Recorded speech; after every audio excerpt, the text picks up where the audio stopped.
you've got this notion that leadership's not a thing. Can you help me understand that a bit better, please? Well, leadership is often referred to in the conversation circles that we have as something you do. It's like a tool. However, Tony and I in our practice and in our craft really refer to leadership as a way of being. It's something you bring to life, and you bring it to life in the way that you show up. And when we say show up, it sounds quite simple, but actually what we're talking about is very complex. It's really about the narrative and the language that we live in our heads and in our history that comes forth in the moment that we're choosing to do something as a leader or have a conversation as a leader. Those kinds of narratives bring to life a mood in us, and it all shows up in the way that we lead.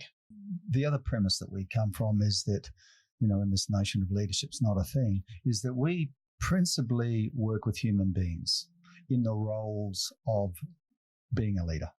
So it's like if I'm an engineer and we agree that you're an engineer and I'm a consultant, and then you talk as an engineer and I talk as a consultant, there's going to be a mismatch. There's going to be something missing. But if we can agree to go, hey, be in a conversation as human to human around matters of being an engineer and matters of being a consultant, then we can create something different. It's a different kind of energy that we can produce between us. Because what we claim in our program, Liberated Leaders, is that leadership is a linguistic competency, meaning leadership is brought to life in the conversations and relationships the leader has with the teams and the stakeholders and the customers that make up their world. So in essence, that's what we mean by leadership is not a thing. And we see that many people get hung up on that they become too robotic, this whole notion of, we must be professional as leaders. Well, it's cold and disconnects from the human experience of what it is to be a leader of a team of people who are engaged and passionate about something that's important for them. And that's the domain of possibility. These spaces of conversation and relationship is where possibility happens. And that's what leaders do. And that's what our program's about. Everything that we do and say as a leader should be about, okay, I get it. I understand it. Now what's possible? And in this day of, or in this time, this era of disruption and change and uncertainty, if there's ever a time when we need to connect more as a human being to other human beings, it's now, because God knows we need help. Many leaders out there need help because they're trying to do what they typically have done traditionally and historically, and it's worked beautifully for them. But, we've got to ask the question, why isn't it working as well now? We need to really rethink how we've done it in the past and really begin to think about, well, what is the future-ready team that we need to take care of the concerns of our customers and ourselves in the future that's being created? And that we don't know. And we can't predict. But what we need to do is have a think about how we can, Paula mentioned before about way of being, how can we cultivate a way of being that is more agile, flexible, accepting of this fast-paced change, rather than being rigid, resentful, resistant, that helps nobody. So this is what we explore in our first move of Liberated Leaders. What do you teach to leaders now in order to show up and lead? Well, I don't know that I would use the word teach. I was going to say that. It's the first thing I experienced. Right. It was we actually give them an experience through reflective practice of how they assess their going relative to what it is that they want to achieve. And that is often a deep dive into their own history and the story of themselves that they've crafted over time. And there's a reason that those people are in the room, and typically that's that something's not working for them. But one of the challenges we're noticing is that some leaders don't even know how to define what's not working. It's just that it's not working. They don't feel well. What they used to do in the past isn't working anymore. That they are in an unhelpful mood. It shows up like resignation. I don't know if I can continue to go on like this, or resentment. I'm angry about having to do this every day, or anxiety. I'm so fearful of what's about to happen next. I don't even know if I can show up tomorrow.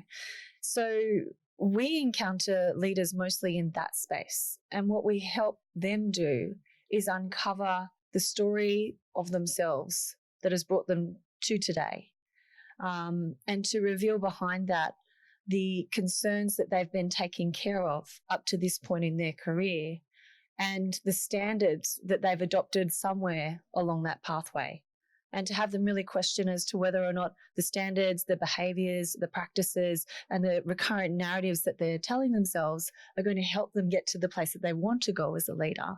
So it's almost like a checkpoint and a reassessment of, hold on a second, how am I going here?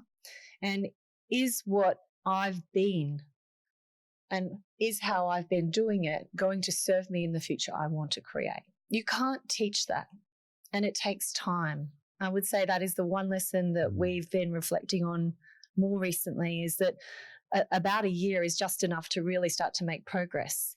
And then there's a reinvestment that every leader needs to make in continuing to reinvent themselves. And I think that that's what we're starting to learn is there's an unraveling process to start. There's a presencing process where we get that we're not helping ourselves create the future we want to. And then there's a time where we go, okay, this is it, game on. I'm going to start developing some new practices, some new habits, and I'm going to start learning how it is to cultivate a positive mood. Mm. Yeah, and I can pick up on that too, is that, just recently we've been working with some wonderful leaders and leaders who are really open to being vulnerable around the space of being learners again. And yet we've worked with other leaders over the past few years who make a pretty solid declaration that they're not prepared to learn. And that comes about by when we're talking to them and their teams, when the leader will go, oh, well, this program isn't for me, it's for my executive team or for my operational team. And we go, well, if you're not prepared to be coached or not prepared to be a good learner, then we're out of here. Pretty well, because if the leader isn't going to be prepared to become a learner in this process of reinvention, because let's face it, what are we talking about when we're talking about cultural transformation or change in organisation? Again, we're not talking about a thing. We're talking about people within the organisation who are the organisation, making those changes necessary to embrace a very different future. I just wrote down the word compassion, because when a leader's showing up saying that's not for me, and I'm not the one who needs to change, it's everybody else, the first thing I think about is what's really going on for that leader and what is the concern that they're taking care of, because most often we don't even realise that we're taking care of something very deep in what we get up to every day, even if we don't realize that, taking care of our identity in some way. And that the success formulas that have brought very successful leaders from their history to the point of now is probably not going to be the success formula for the future. Therefore, leaders recognize that they need to learn new skills and undertake new practices, and therefore they're not going to be the knower, the person that is the knowledge hub anymore. And that's quite a big fall if that's how you've identified yourself or created your identity. It's a big thing to say, you know what, I'm going to step off the top notch of master or expert in my domain.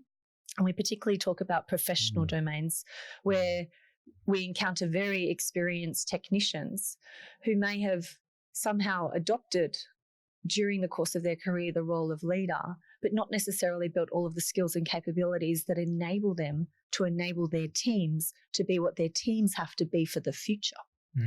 And so it reveals a skills gap and a practice gap, and it can be absolutely terrifying because it rocks someone's world. So we understand it when leaders say, no, that's not for me. But actually that's the exact leader we should be working with, because behind that is a narrative. And if we can help reveal that narrative and help that leader understand that by holding on to that, they only cause their own suffering, if we can enable that as an insight, then that leader could be potentially the most extraordinary leader for their team, because they've known that old world. Now it's time to reinvent, upskill, bring everyone on the journey. But sometimes it can feel like a very difficult transition for people. You also spoke about what are the stories and narratives that we're playing in our head. For example, that person who's the leader of their team and they're not willing to learn, or they don't think they need to learn, this is for the executives under me, narratives would they be telling themselves? And then how does that make them show up like that? Wow. Good question. It's a great question. And I've got people flashing through my head. I actually have faces flashing through my head of those kinds of leaders. And it's not an unkind flashing. It's just flashes of, I know the people that come to mind immediately. I think the thing that they would be telling themselves is, this isn't for me. I know this already.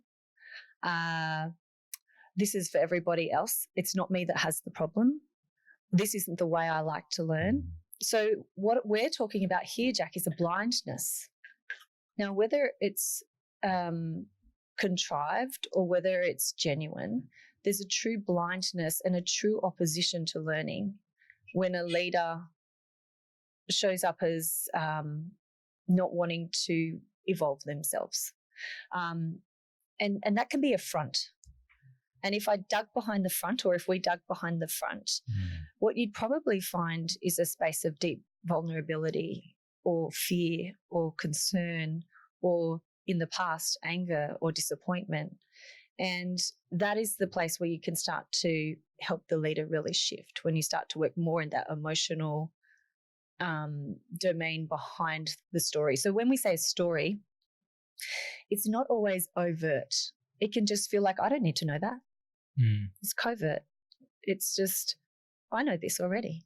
And that can be a habitual way of thinking, especially if you're an expert, because guess what? Everyone knows that you know everything. So you think you know everything, and therefore there is no reason to learn.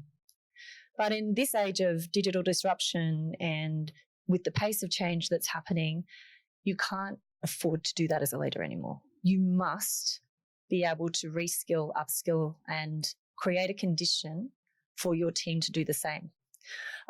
We were talking to a CEO earlier this morning, and we were talking about excessive hours. And I know that I sent that CEO an email on a Sunday afternoon, and within 10 minutes I had a response. And we were doing an experiment to see who was working, who would respond on what time. And we did the executive team experiment on a Sunday and Monday. What he was saying is, last night he left the office and the chief operating officer came in and apologised just before he left at 7 o'clock for going home early. And I said, well, you're still sitting there. And he said, well, today I'm going to ask them all to go home at 5 o'clock. And I said, are you going home at 5 o'clock? And I could just see this whole like dual thing going on, because he was wanting his team to work less hours, but he would work on a Sunday. So far, we've got some evidence of him doing this, as well as sending everyone else home but staying there. The reason they're there is because he's there. Setting the standard. Absolutely. Absolutely. And it was just this little moment where he went, oh, I just saw him, get it. You've got to go home at 5 o'clock too. And we said, are you going home at 5 o'clock? And what's interesting as a CEO is that no one else is helping you. It's a very lonely post, right?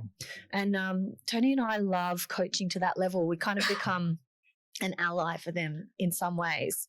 But it's very difficult for people to have a conversation often with the CEO because they're the top dog. It's good to challenge that position because, look, my friend Daniel says the fish stinks from the head down. I'm not saying that this organisation is in trouble. What I'm saying is that culture comes from the very, very top of the organisation. And if you have a blindness there, that blindness trickles all the way through. So you can't drive a culture bottom up.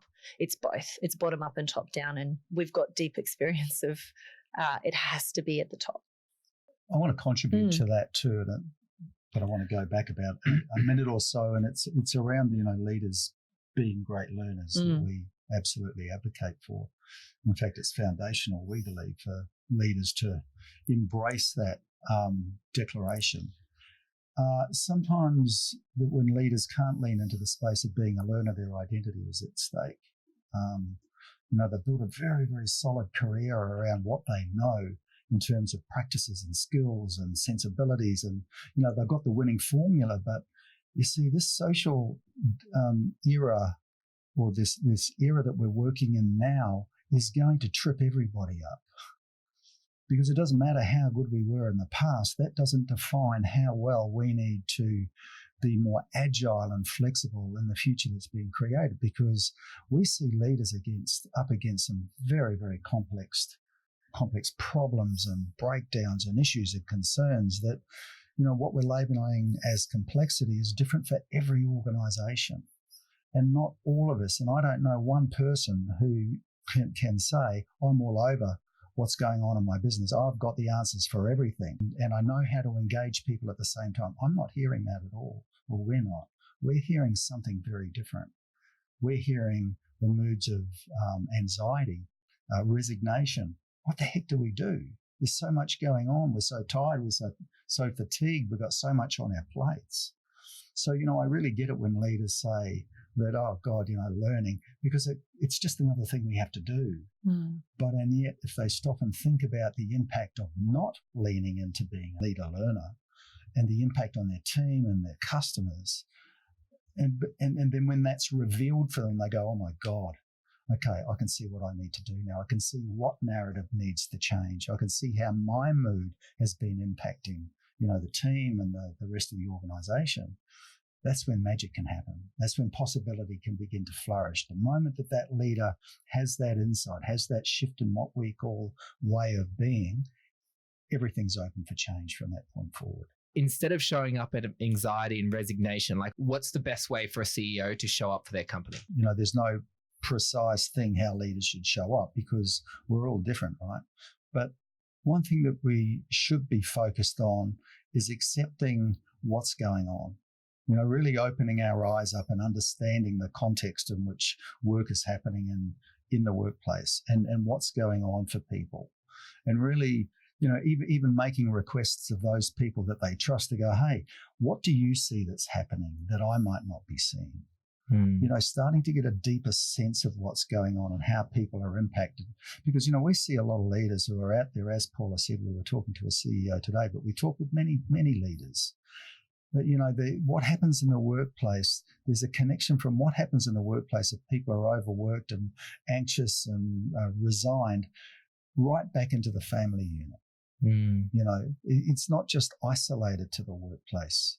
We now know that it's more in the social space as well. So, it's really important these days for leaders particularly just to stop.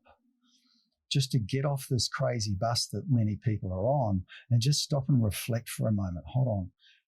How are my behaviors, how are my moods impacting those people around me? And, and if they can do that, then I think that there will be quite a profound shift even in that.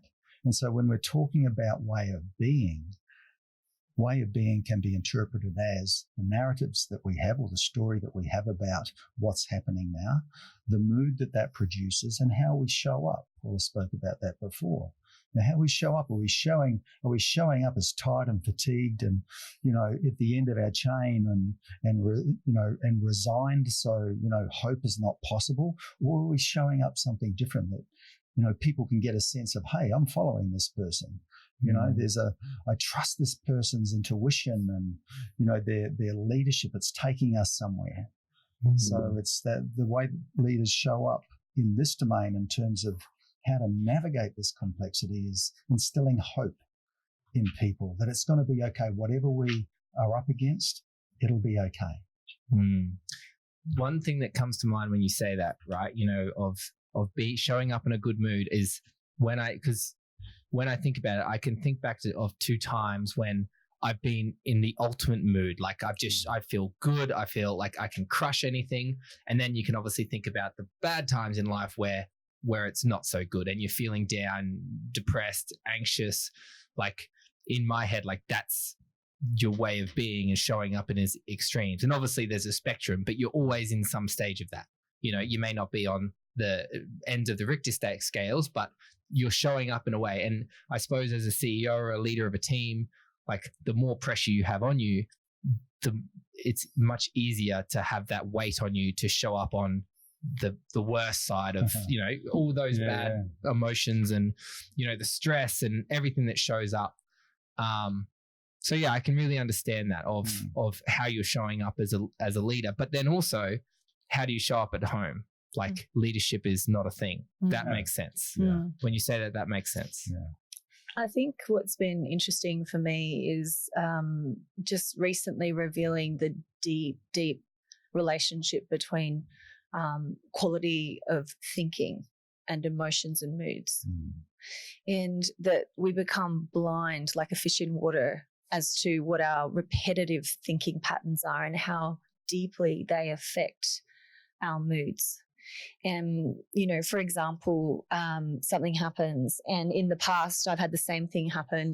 And as soon as I see that thing happen, I am instantly flung into anger or disappointment. And if that thing happens again, I'm flung into anger and disappointment, and I'm flung into anger and disappointment. Over time, that regular response becomes habituated and it becomes a mood, resentment and resignation. But we don't realize that we are the generator of the emotion in response to the provocation. We don't realize that we're creating that because we're in it so deeply. We're recreating it all the time. Something happens, or I've got a trigger in my business. I've seen that before. That's what happened in the past. That's what's going to happen in the future. I've seen that before. And we create these loops, and then we live into the loop. And I feel like the work that Tony and I do with leaders is revealing where we've crafted those loops. But the beautiful thing that's being revealed, I think, in our work is what it is to have a positive loop. Because for many leaders, they've been so entrenched in the narrative, and not just their personal narrative, the corporatized busyness is a good thing. I'm going to work long hours. Or you get on this terrible treadmill and you don't even realize that it's a negative treadmill. And then this evolves itself to resignation, resentment, anxiety in most cases. But there's this beautiful upside when we can say enough, stop, and we start to recognize that it's unhelpful, it's playing out at home, it doesn't just happen in the workplace, and you want to in some way transform how it is for you to be a leader, your experience of being a leader. It doesn't mean you need to walk away from the job, which is how it can feel at a point of crisis. It means accepting just where you're at and saying, you know what, satisfaction for what's happened in the past. And maybe relief that it's over if you're looking backwards. But looking forwards, this idea that there's excitement, that there's enthusiasm, that there's possibility, and that there's joy in the future. And I see that this is the pathway for where leaders need to be around innovation. Because when we think about our younger workforces that we work with, even our work, our team is a young team. We work with joy. We work with excitement. It is so great to go to work. Their moods, Sam's in there singing. Chloe was almost singing this morning. What a joy it is to go to work. And as you kind of move through decades of leadership, I think it drops off in terms of its mood portfolio. Our job is to go, hold on a minute. Let's get back in the game. And the conversation, we just had a conversation today with Hayley Meaden, who's our health coach, about how we accidentally get into these unhelpful practices that aren't just about the quality of our thinking, it's the quality of us not hydrating ourselves, us not eating well, us not sleeping well, not moving our bodies. And all of this contributes to unhelpful moods. All the research that we've looked up connects not having enough water and not nourishing ourselves with an unhelpful mood. And if our job is to help leaders make a migration from an unhelpful mood cycle to the moods of ambition and hope and wonder, which is where they need to be in the space of innovation. If you're going to lead these days, you must be there. Doesn't mean you won't go through the other places. It just means you must know how to get from the unhelpful moods to the more helpful moods. Then you're going to have to pay attention to reinvesting in your health. And to get back on the health wagon. And Jack, when you mentioned your moods all the way down from, we're in a disastrous place, all the way up to this is it, I'm on fire. When I think about you and our coaching journey, I think about, I know when you're on fire because you've got your practices in place. And it's practice based. If you're up out of bed at 4:45, I know that you're going to have a good day. And so do you. Yeah. But when you stop doing it, things nosedive, but you're catching yourself sooner. Yes. Like you definitely go, I'm heading from the top of the pops down. Catch yourself. Well, I understand it now. That's good. The difference. Okay. That's so the difference. How do you know to catch that? How can you catch it now? Well, now I'm aware of it. Now I literally know what I need to do to have a good day. And when I'm doing the things that I say I'm going to do, nothing's wrong. Like I know that I'm all over it. And when I'm all over it, I feel good. When I'm not all over it, when I'm not doing the things I say I'm going to do, that's when I get put into a bad mood, essentially. But what you said before really intrigued me, where you were talking about what's the trigger. And then there's a recurrent story that you get stuck in. You tell yourself a story straight away. So something happens and straight away you're making sense of that thing. Now that sense making becomes habituated. And we can't see that it's happening. It's just that we make the same sense over and over, day to day. And making sense of that in an emotion eventually evolves itself into a mood. So something happens, something happens, or something happens and I'm flung into anger and resentment. Something happens, here it is again. And at the end of the day, that just becomes a repeated cycle. We live with anger and resentment. I know that when I'm in a bad mood or something's not right, that something's not right. But if I didn't learn that and I go 20 years down the track and I've been in a job or a company or whatever I've been doing, and if you don't know these things, how do you see it? You often don't. That's what we refer to as our blindness. Unless there's a provocation, an intervention through a conversation where somebody says to you, hey, Jack, are you aware that when in those moments you do this? And you might say two things. No, I don't. Or you might say, oh, really? Tell me more about that. Because I don't see that. But what you're pointing to there is something that we as a practice get our leaders to practice. And that is sharing assessments or sharing judgments and opinions, our observations with other leaders to reveal the blindness that they're not seeing. Because as you say, how else are you going to see it? But you see, it's the greatest source of learning when it's not pointed out to you, because it's not a fact often. It's often what we call an assessment, just their point of view. But there could be something in that for you. So what's the result, right? I understand sharing assessments. How does that show up for you in a workplace when you share assessments with other people? Oh, I have a great story. So I have a coach and my coach lives in San Francisco. When you first meet him, he's terrifying. And some people are still terrified of him because he's so frank. And honest. Yes, his name's not Frank. And we went to San Francisco just last week and we asked for a coaching appointment. And I, halfway through I was sorry I'd asked, but I don't think I was entirely sorry I asked, because he shared an assessment with me about his interpretation of my behaviors and how I showed up to him. Now, you only do that because you care about someone, and as a coach, you only do it because you care about their development. Tony's and my way of sharing assessments is far kinder than our coaches. However, he shared an assessment with me that I was arrogant and that I was ignorant. And to everyone that I've said that to so far, they go, what? Because they don't experience me as those two things. But instead of wholly rejecting the assessment that he shared, I decided that there must be some reason that he's sharing that with me, because he cares about my growth. And I'm going to just sit back and think about what he's thinking about me in order to share that. So I sat around for a week. I had 3 days off to reflect about why he considers me arrogant. And what I figured out is that I've enrolled in an advanced course with him because Tony's doing the same course. And I hadn't even thought that I needed to do some undergraduate courses before going to do the advanced course. And I never thought of starting there. I just thought I'll go straight into the advanced course. And I was thinking that maybe he considered that arrogant. And I was thinking, I could see how he could see that that was arrogant. But then also I consulted with a group of guys from all around the world that I have as my learning support group. And we had a phone call, and a 75-year-old Chilean man said, I can tell you why he said that. And I said, well, why did he say that? And he said, because you don't give him permission to teach you. And it was just like the sky lit up for me. And it's true. I don't always agree with the way he teaches. Therefore, I perceive that his method isn't what I need. Therefore, that's arrogance. And I couldn't even see that in myself. But it was so worthwhile just sitting there going, oh, what's in this? What is in this? It could be an insult to everyone else, but for me, I'm there to learn. And it was such a profound learning.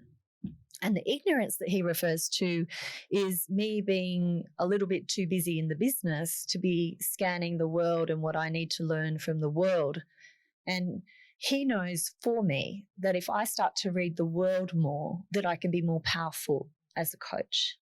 And so he's helping me learn to be a better coach. But I had to learn to listen to the thing that was very, very provocative. So that is the power of an assessment. It has revealed for me a world that I couldn't see. And if no one had said that to me, I don't, first of all, no one else really saw that, but I believe it. I believe that there's something in it, and that I'm going to benefit as a coach from having such provocation and being able to stay with it until I find something in it. Since those moments where the assessment was shared with you, what's changed for you? Well, I definitely feel a lot more peaceful. I mean, if you can be with someone that's mildly petrifying while they share an assessment that most people would never want to hear and not react, then I think you can deal with most things. So I also feel that I don't have to fight anymore, because maybe I was busy hiding that story. Yeah. I don't know, that's just an idea, but I've definitely been much more in the flow of things and able to share with the team some of my core concerns and dilemmas. But what's been good about that is that the team's helping solve that, not me. So it's just a more open space of innovation inside the team, and even not resisting planning everything and getting it done a certain way. Just go with the flow, see what happens, which is not where I've come from historically. So I think I'm on an accelerated learning journey that's mirroring the one we take our leaders through. However, it's really good to know how much it hurts. It hurt. I did cry at the time he shared it, in front of his wife, in front of his daughter. And, here we are in the lounge room in San Francisco, and he says, get her a tissue. Sometimes an experience like that is just what you need. Paula, I think you're pointing towards what I'm listening to there is, and bringing it back into the leadership space and the learning spaces when, in learning there are always teachers.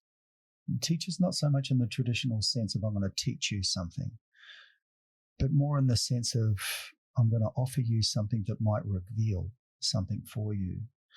And I'll never forget a quote from a mentor of mine, a man who I deeply admire, Humberto Maturana, who shared that learning happens when the student takes the hand of the teacher.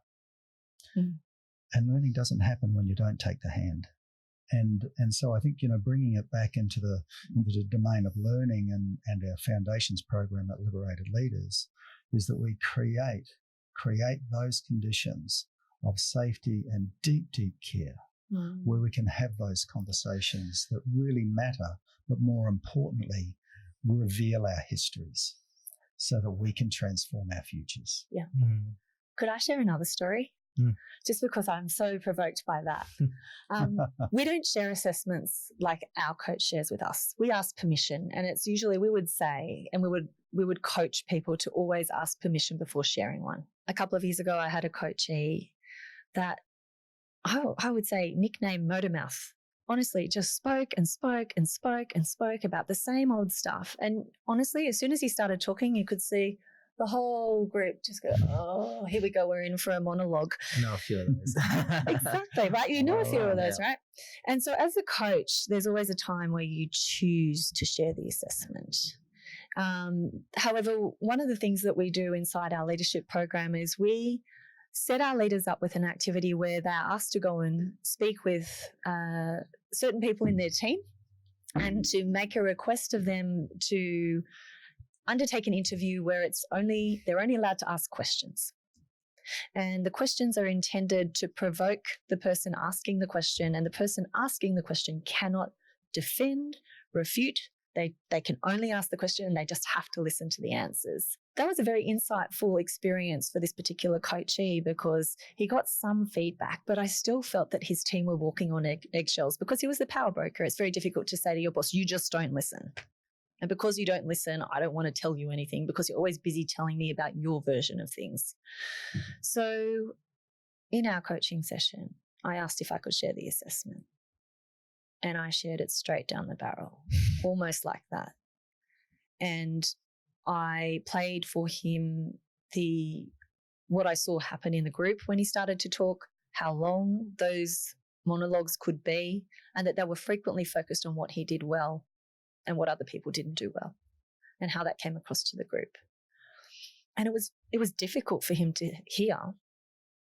However, he knew that I was doing it from a space of care. And I do believe that that was a transforming time for this particular coachee. It took a few months until we were in the right space to do it.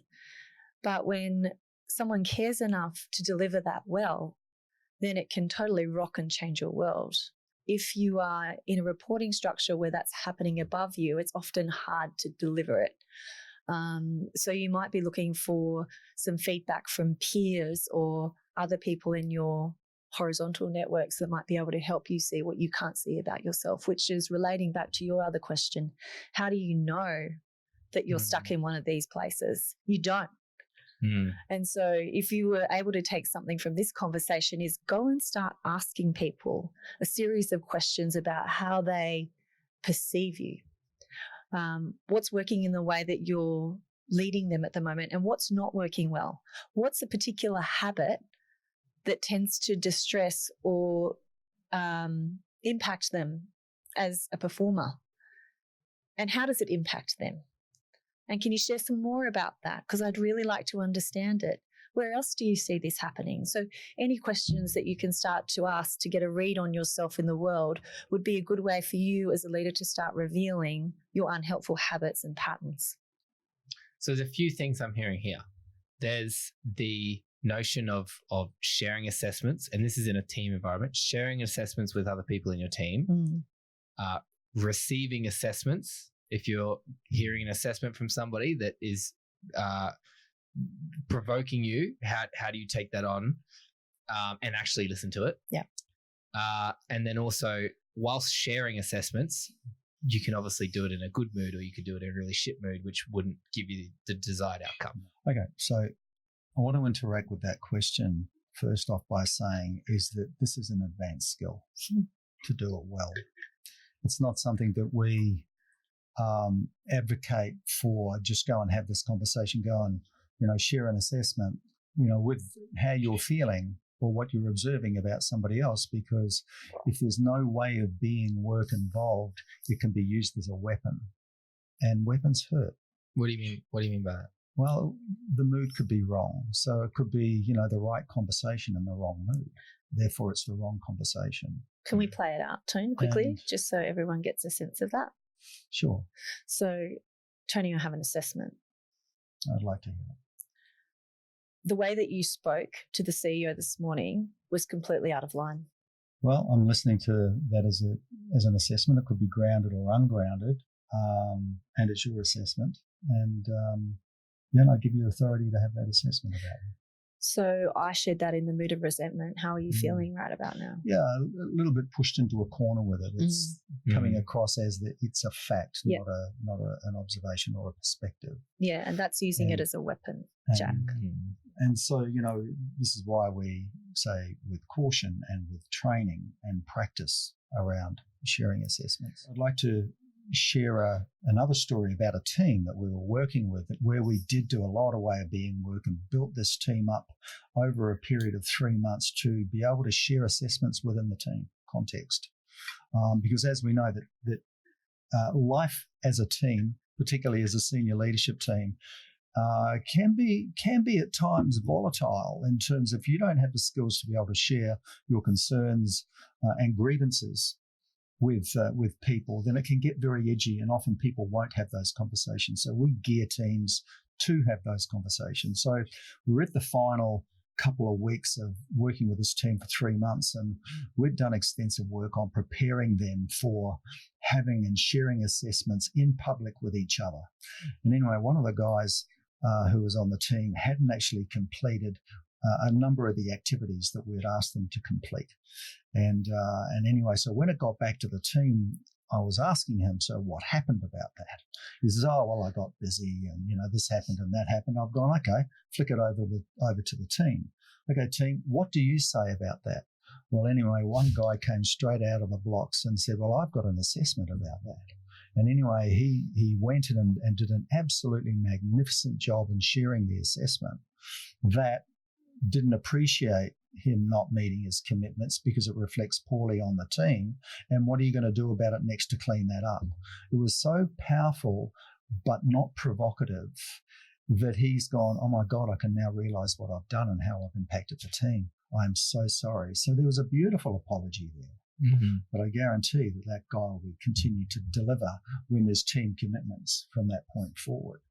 So it's done in a particular way with a certain large amount of care, but also practice and technique to do that.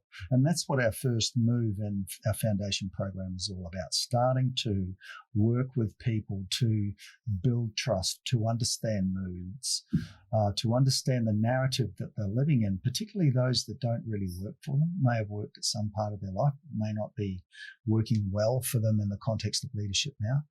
Help them understand us or ourselves as a human being, begin to understand that in some small way.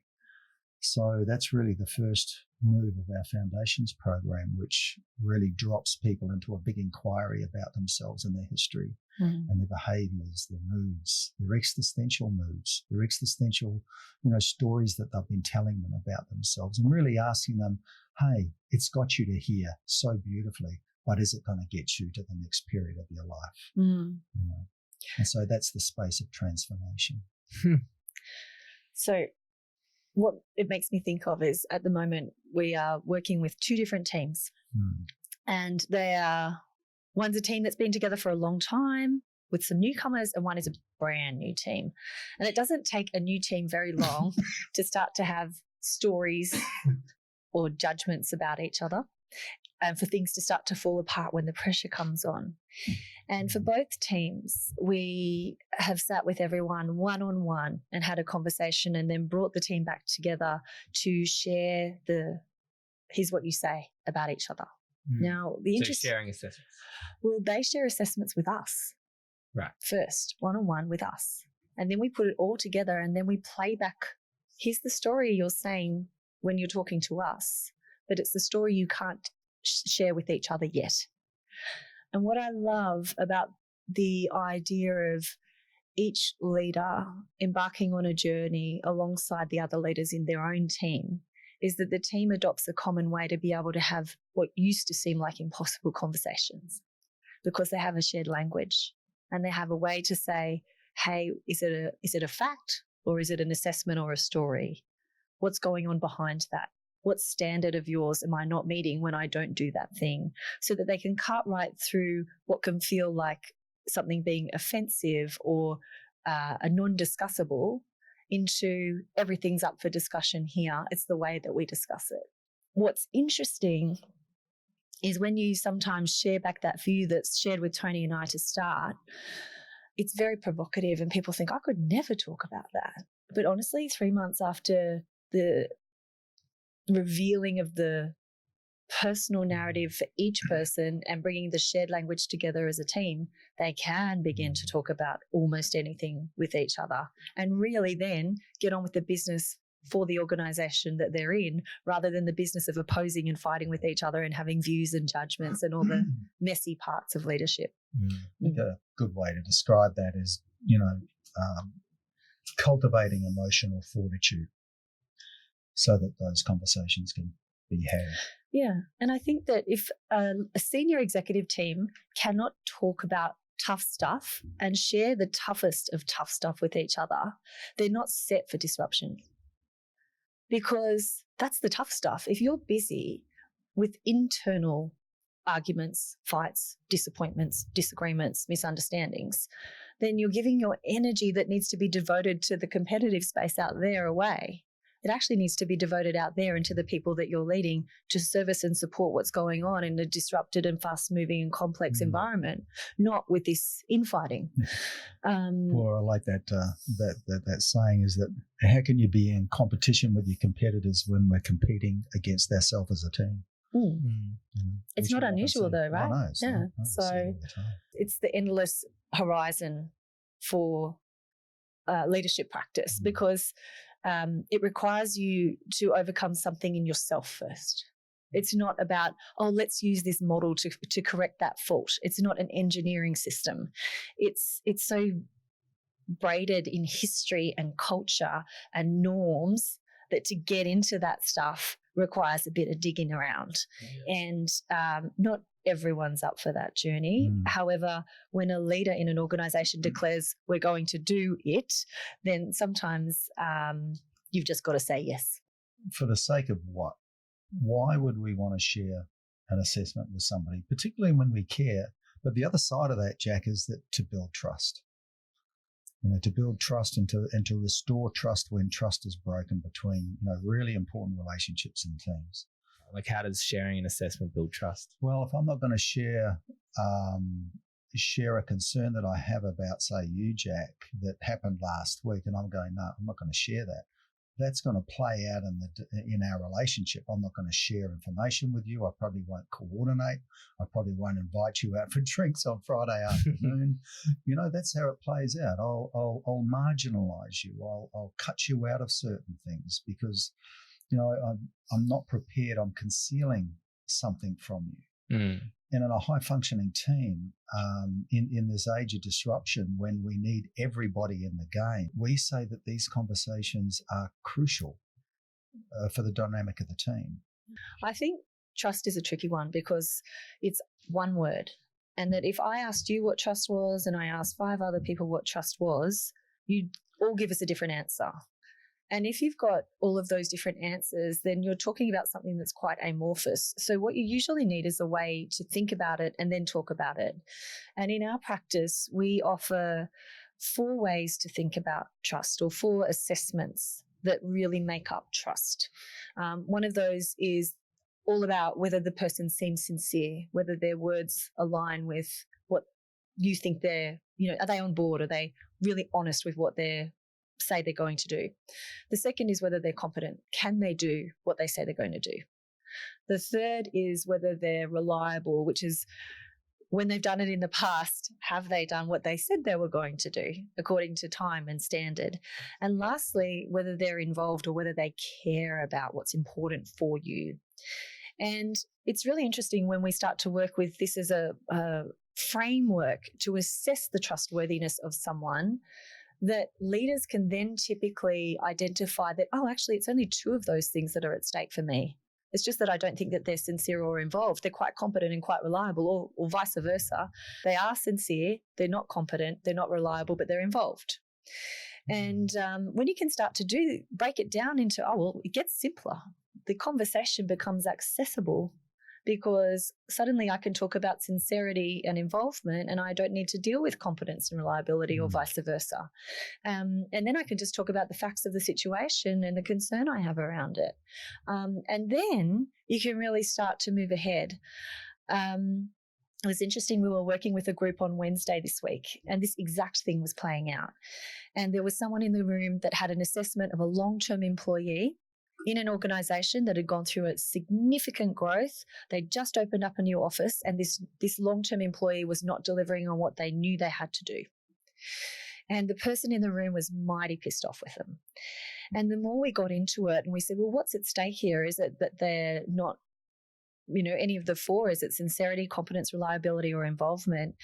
What she identified was that the person was competent, was probably sincere and involved, but historically not reliable, not delivering on the promises. So really isolated it down to historically over the last few months since we've moved real estate, you're not delivering.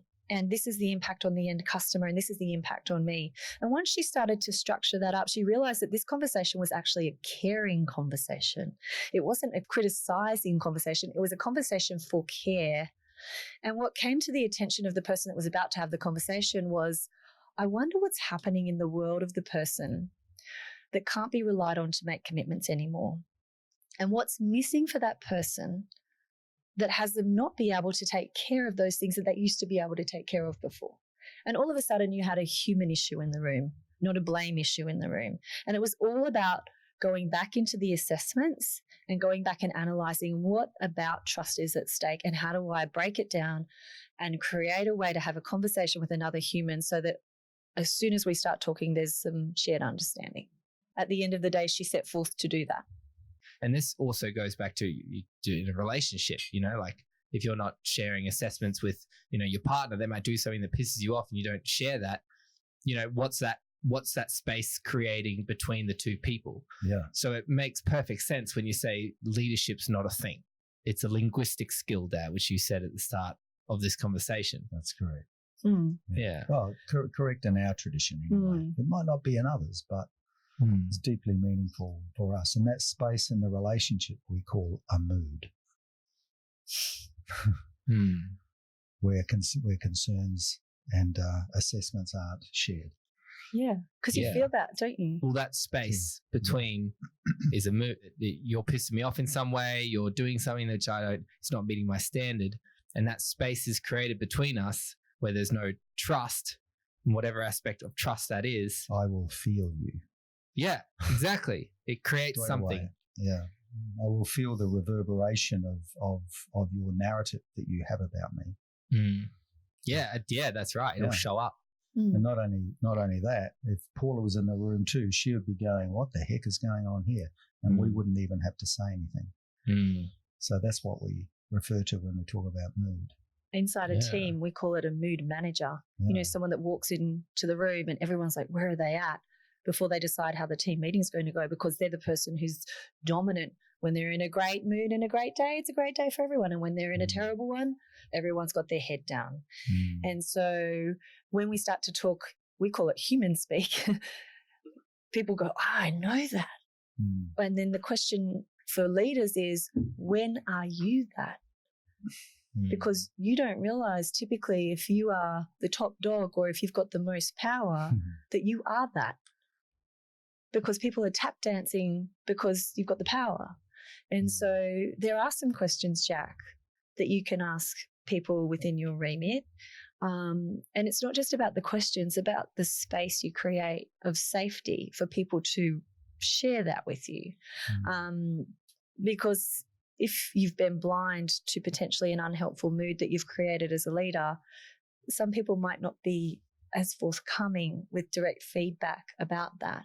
You could counterbalance it. You could say, over the last few months, what have I been doing as a leader that's working well for you?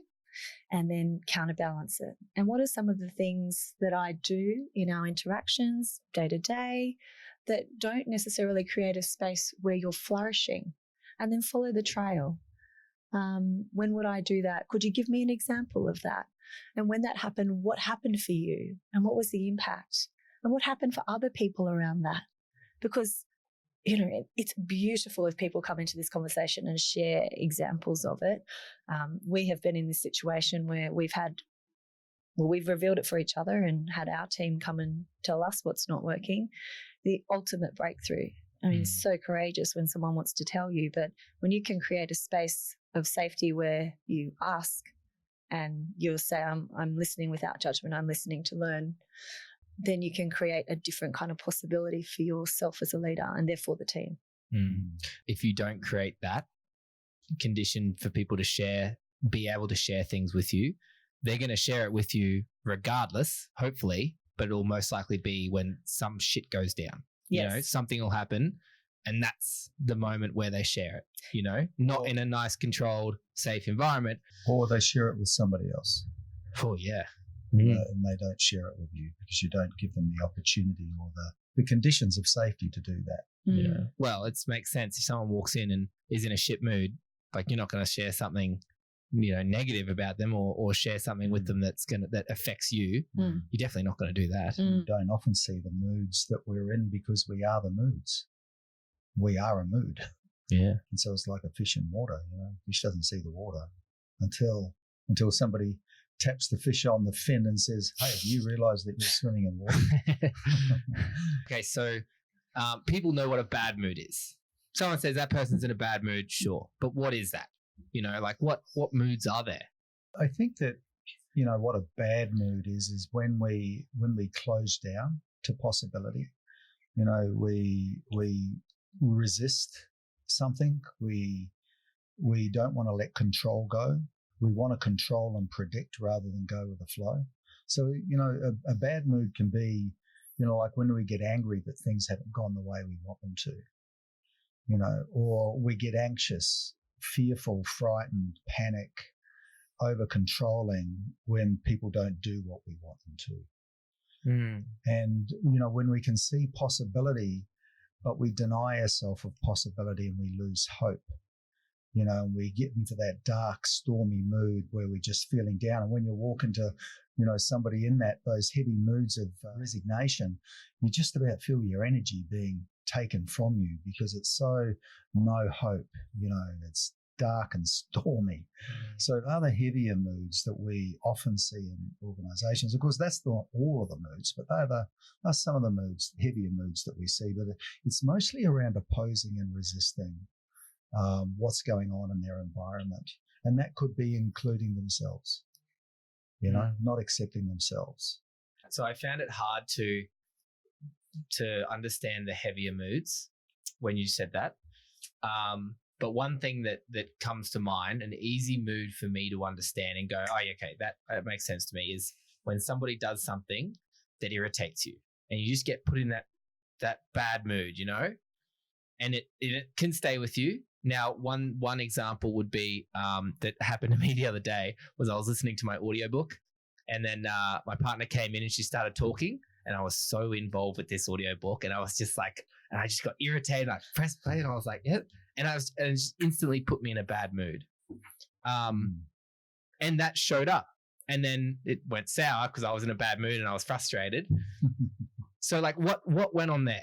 So you were opposing just what was happening in the moment because, you get two choices. I accept darling partner walking in and just wanting to have a conversation, pause, put it aside. Or I'm opposing going, I don't want this to happen right now. This isn't the right time. It produces an emotion. And if we get hooked into that regularly, then it predisposes us to be in a mood. So what Tony was talking about before was the idea of us opposing what's happened or what is happening, producing the mood of resentment.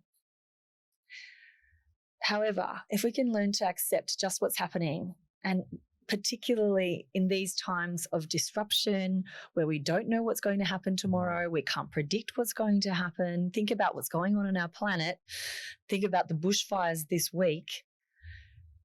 Continuing to oppose what's happened can only produce resentment.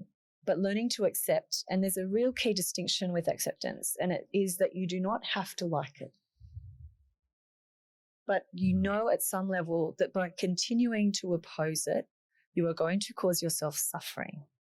So it doesn't mean that you have to like that your partner has walked in and disrupted your experience of the audiobook, but continuing to invest in not liking it, that can play a mood out for many, many hours. And then you have a fight and then you don't eat dinner together or however else that plays out. And you get a choice though. You could go, line in the sand. I don't like that. I can't listen to it right now, but here you are, darling. Let's have a conversation. So my mood was resentment. Sounds like it. Resenting that she's interrupting just a little. My story. Exactly. Yeah, right. Temporary. And another mood of anxiety is if I asked you, Jack, what is it that you are concerned about next week? Have you got anything that's coming up your way that you're fearing which way it might go or concerned about which way it might go? That might be around your own competence to deal with a client or... Yeah, there's one client that causes a bit of anxiety. Right. Not anxiety, but just angst, like not going to know what's going to happen, Okay, so hear that? I don't know what's going to happen. So the moment that we project into the future, think about our future in terms of, oh my God, I don't think that's going to go so well. And that, as you said, is going to produce a mood of anxiety and concern because what needs to happen in that? Like if it goes well, what's going to be taken care of for you? Safety. Right. Like safety. Everything's okay. And we're on track still. We're on track. So the concern is it's really important that for this client and us is to be on track with each other. Mm. Yeah. And then there's a concern, but what if it doesn't happen? Mm. What if we're not on track after this meeting? Mm. So that can generate what we call the mood of anxiety. Mm. And in the way that moods operate in our nervous system is that you're already living that meeting. You're already creating it in your thinking, in your narrative. And so you might even walk into that meeting worrying and concerned and anxious about what's going to happen. So how would it be if you let that go and go, well, let's see what happens in the meeting, because it might go that way and it might not. You know, I might be investing a lot of time in worrying for no purpose, for no cause, because it could go really well. Mm. So what if you were able to now switch your inner story, your narrative, to go, well, let's wait and see how that meeting goes. What's different? If I'm not worrying and being anxious over it, I could then put more time and effort into it, essentially, like leading up to it. If I'm not worrying about it and I go, well, all right, it is what it is, but I'm going to double down on the things that I can focus on to improve the outcome. Right. And is that available to you while you're worrying about it? Not nearly as much. No. There is the space of possibility. Mm. So what other moods are there? We've talked about resentment, anxiety, like a bad mood. Another unhelpful one is resignation. Mm. And it shows up when you're opposing possibility. And it's a creeper, this one. It's overt where, you know, you see someone at work who walks around with his shoulders hunched, and you just, as soon as you look at them, you know that there's no hope, that they don't carry hope in their body. And resignation appears when we oppose what's possible. And it sounds like we could try that, but we tried that before and it never worked. There's a kind of script to resignation. It could show up, you know, think about our conversations when you've tried something and you've fallen back, and you've tried something and you've fallen back, and I'm never going to get there.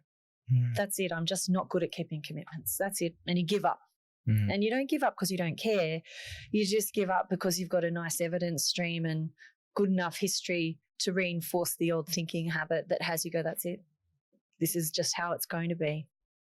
And it's interesting. I think I grew up in that environment, and it's a provocative mood for me to engage with. However, the opposite of that is acceptance of possibility.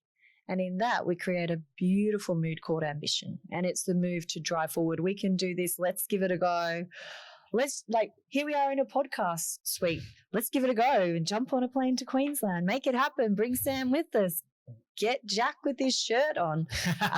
All those things, right? See, but this is the mood of ambition. Let's just do it. Let's give it a go. Let's have a crack. And this is the one that sails you forward. And if we went in and had a look at anyone that's done anything big on the planet, this mood would be there. It might be coupled with something else, and there might be some unhelpful ones that are just alongside. However, this mood will be there. It's the mood to drive forward. So they're the big three that we look at, you know, the big. Yeah, they are the big three, you know, looking at resentment, resignation and anxiety as those bad moods or negative moods. And then the more constructive moods or the opposite moods are acceptance, which is the most powerfully beautiful mood, which is access to love, serenity, peace, you know, those sorts of moods. Compassion, which includes self-compassion. And then resignation is hope, as Paula said, possibility, and then also an ambition, and then anxiety. Then the flip side of that is wonder. So, but that's a whole other conversation around moods. We could talk for 2 days on moods and how they're constructed, and the language that generates the mood, the behaviours that flow from the moods, and then also how we show up in each mood. And then the impact of those moods on teams, families, ourselves, communities, and so forth. Tony, the thing that I've just become aware of in the last little while, working with you and working with our crew in San Francisco, mood is something you can cultivate, and that it doesn't matter what happens around you, you can still cultivate a constructive mood. I think that is so amazing. I still think it's so amazing. It doesn't matter what happens around you. You can still cultivate a constructive mood. You can have a more constructive interpretation. You can live in relative peace no matter what's happening around you. It's a choice.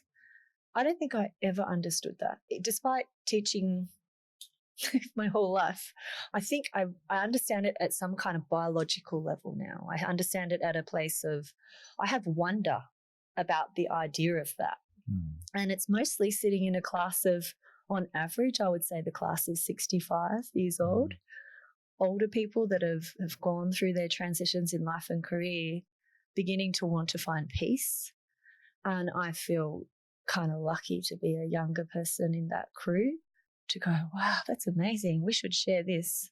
If there's a way to find peace and to enjoy more of life, and we could find a way to share those steps with people, that's good work. That's our work. And it's great work. We had graduation last year of our third program. It was so phenomenal to listen to what each leader had done over the course of a year to change their life. It's the most amazing gift to watch someone invest time and energy in unraveling their story and putting themselves back together and go, that's it, I feel different. And I'm going to keep doing this because I can be a better human and a better leader. And I'm invested in being the best version of myself in this lifetime because that's what I've got. So. And that journey comes from, how am I showing up? Not in general in life. What mood am I in? Am I generally in a bad mood? What mood am I cultivating? Well, before you can understand what mood you're cultivating, it's, well, what mood am I in? Yeah. How am I showing up? How do I want to be showing up? What conversations do I have to have with other people? Firstly, to identify how I'm showing up to the world. And then it's a journey of going, all right, well, I understand the habits that I've been in and the stories that I'm telling myself. If something happens, I'm instantly get thrown into a mood. It's happened before. It will happen again. Understand that, flip it, and then be in a place of peace and in a good mood all the time. Well, well, I don't think we're never ever going to be in a good mood all the time. You know, in the drift of life, we find ourselves in situations that produce or throw us into those bad moods, into those negative moods. And, you know, that's beautifully human. It's our ability to navigate in those moments from those heavier negative moods, because there's possibility that exists in them as well. You know, it's not an app that we've taken on board to have negative and positive, you know, moods. Is that, you know, we've evolved with this reverberation as our body, as our nervous system connects with the environment. You know, it's producing these moods for a reason, because it opens and closes us to possibility. But it's knowing how to work with our body, knowing the language of our nervous system. And, you know, the moment that we oppose something, it's going to throw up a negative mood. The moment that we accept and go with the flow of that, we don't have to like it, but it engages our body in a different kind of mood, more open mood. So we're engaged in the flow of life. And, you know, often we're not taught that. In conventional education, we're not taught that. We teach that. We offer that. I don't know where else teaches this. You know, like where would you go to learn this stuff? Well, through us, but also the ontological approach to transformation, coaching and transformation. You can learn this as an approach. It doesn't belong to the domain of ontology. It belongs to the domain of being human, which is ontology. It's a weird little twist there, but it's a phenomena of being human. That I remember a mentor of mine saying is that not only, you know, are we, if we were a musical instrument, the instrument that sings in terms of voices and languages, and, you know, but we're also the instrument. But, you know, do we really know how to play our instrument well? And if in this time of disruption, if there's ever a time where we need to know ourselves better, you know, to understand how We produce and generate different kinds of moods for different situations. And as leaders, for the whole sake of engaging people to produce new interpretations and possibilities for our customers, it's now. Because we know that what we were taught in the past about leadership may not be working for us now and into the future. We need a whole new different way of interpreting what leadership is.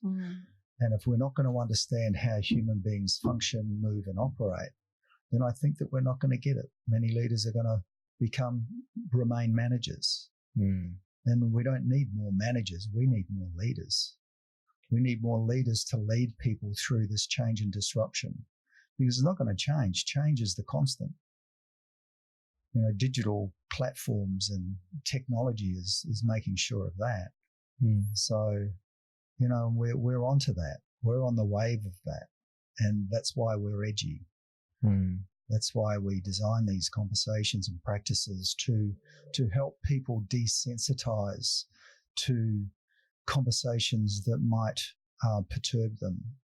But like Paula shared in her example of sharing an assessment, is that it's revealed possibilities for her that she could never have seen herself. Because we live in the social space as a human being. We're not individuals. And through that social space, through relationships and conversations, we transform ourselves. And isn't that beautiful? That is really beautiful. Through conversations and relationships, we transform ourselves. And empower other people to transform as well. If you're navigating around a team, other people are going to see that. That's what leadership is about. It's not just about, producing results. It's not just about that. It is about that, but how are results produced? Through human engagement and humans coordinating action together. Well, I think that's a lovely time to wrap up. But before we do, can you just share a little bit about your program? What is it? What do you do? What is it that you're teaching people to do? Our foundations program at Liberated Leaders is a 10-month program. We typically take 25 people on at a time. We're boutique. It's a boutique learning experience where we help people reinterpret who they think they are to create possibilities beyond what they can see themselves for the sake of producing new interpretations for their teams and for their customers. And that includes the acquisition of new skills and practices and sensibilities. It includes really learning how to be with other people, particularly in those moments where we don't want to be with other people. The coordination of action, really learning to be with people in the way that we work together in organizations to produce something of value for our customers. And the sharing of assessments, which is something that we practice a lot of in our program, again, to desensitize people from their history so that they can be in any conversation in a great mood and still engage that person in a way that produces some sort of possibility at the end of it. And then introducing people then to a more futuristic approach to leadership, which is the leader coach. So not being that go-to hub, not being the knowledge holder, which was part of the industrial era kind of leadership / management. It's where we're transforming knowledge into know-how. We introduce people to 3 very specific, powerful coaching orientations that are around reflective practice, around self-coaching, building trust, and situational coaching. Because coaching can happen anywhere, anytime, with permission and with space.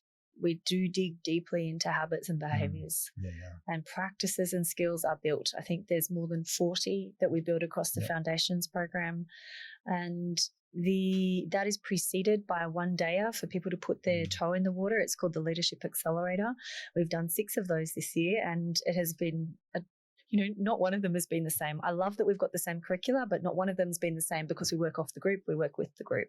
And I think that personifies foundations as well, the 10-month program. The way that we do the learning is different. So we have day-long events about every 6 to 7 weeks during the course of 10 months, followed by one-on-one coaching where you get to really reflect on, how does this apply to me? How does this show up for me as a leader? What's being revealed to me, and what is the orientation I have to that. In addition, you get put with a little tribe of 5 or 6 people called a learning support group, and they become your posse. They become the people you learn with all the way through the program. They become the people you go to reflect with, and you have 10 conversations with them across the course of 10 months. And then we also support the learning with an online platform and then with 10 webinars as well. And we've just changed the flavour of our webinars. We write about 70 or 80% of our program every year, and then we leave 20% open because we've got to keep track with what's going on in our worldly context. And you would probably know that. It looks different year to year. But that's part of the joy for us, is that we never want our learning to suffer the fate of other kinds of learning, which is it's redundant and it's not relevant. We want it to always be relevant. So that is the journey for the learners. Who's it for? Senior leaders, already successful leaders, executives, CEOs often find their ways to the room. Entrepreneurs, people that are growing, rapidly growing businesses, just getting new teams, not sure how to run a team, people that are really invested as business owners in getting more efficiency and effectiveness inside their organization. I promise you, if you're a business owner, that there's something you can't see about yourself, and we would love to reveal that with you. And then also, like, I guess there's 2 kinds of leaders, but we call one of the profiles that we really love having in our room the young guns, and it's the guys and girls that are already going really well in their career, and it's a bit of a tune-up to make sure that they go really well for the next part of their career, so that they don't accidentally fall into the unhelpful moods or into arrogance about so much success so soon. Now, the other thing is that we blend our groups, so it's government, private, not-for-profit, entrepreneur. And we try and make sure there's one of each in the learning support group, because we want to disrupt the thinking of our learners. We don't want it to be, oh, I'm doing this program with people just like me. That's not us. We don't want that. That's not the world we live in. So we want pluralism and rich diversity in the room. 72-year-olds and 25-year-olds, all races, creeds, genders, welcome to this room. The more diverse, the better. It's interesting that, once people have graduated from our foundation program, we have a nurture program that we engage people in, and we also have a series of masterclasses that we keep the community engaged in online learning, particularly around subject matters that they think that's very important for them in this contemporary world. So we've got one coming up very shortly, which is around conversational practices and really mastering, particularly facilitating very tough conversations in workplaces, how to constitute a team. What that means is, how do we get shared commitment, behaviours and practices to ensure the success and ongoing success of a team. Facilitated dialogues. Yep, facilitated and how to constitute a team, how to build a team. Some people don't know how to build a team because they've been busy running the business. They've never been taught how to build a team. What are the agreements of a team? What are the behaviours of the team? So we have some teams coming along to this to have an adventure together for a few days, which is going to be great. But so it's always fun when you get an executive team along. Ah, yes. And where do people find you online? www.liberatedleaders.com.au. And social channels? At Liberated Leaders for Instagram and Facebook. And you can find us Liberated Leaders on LinkedIn. They're our preferred channels at the moment. That's where we're having our conversation. Also, all of the feedback you can provide about what was interesting or not so interesting about this, we would love to hear it, because we declare ourselves ongoing and lifelong learners. We are happy to be beginners here. Amen. Okay. What a wonderful conversation. Was. Thank you. Well done, everybody. How was it? Beautiful.